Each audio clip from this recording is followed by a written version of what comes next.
سیلاب آنے کی وجہ سے کئی مزارات میں پانی چلا گیا. کئی لوگ کہہ رہے ہیں کہاں گئے تمہارے بابے, اپنے ہی مزارات نہیں بچا سکے. ان کے یہ سوالات جب خدا کا انکار کرنے والے ملحدین ایتھسٹ دیکھتے ہیں, وہ کہتے ہیں کہ ہم بھی تو یہی کہہ رہے ہیں کہ کہاں ہے تمہارا خدا, کہ خدا کے ماننے والے پانی میں ڈوب رہے ہیں, خدا مدد ہی نہیں کر رہا. خدا کی مسجدیں پانی میں ڈوب رہی ہیں, خدا مدد ہی نہیں کر رہا. خدا کا گھر یعنی خانہ کعبہ کے ارد گرد پانی, خدا کوئی مدد نہیں کر رہا.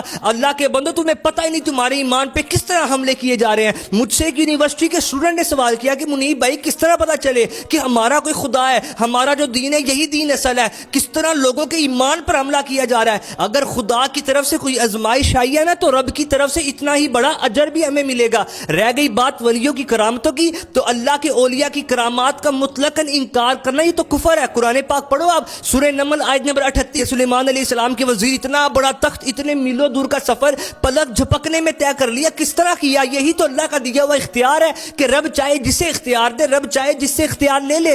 تو اپنے ایمان کی حفاظت کرو. دور بڑا نازک جا رہا ہے. یہ جو کہتے ہیں نا سبھی ٹھیک ہے سبھی ٹھیک ہے, اور سبھی ٹھیک نہیں ہوتے. سونا جنگل رات اندھیری, چھائی بدلی کالی ہے, سونے والوں جاگتے رہنا چوروں کی رکھوالی ہے.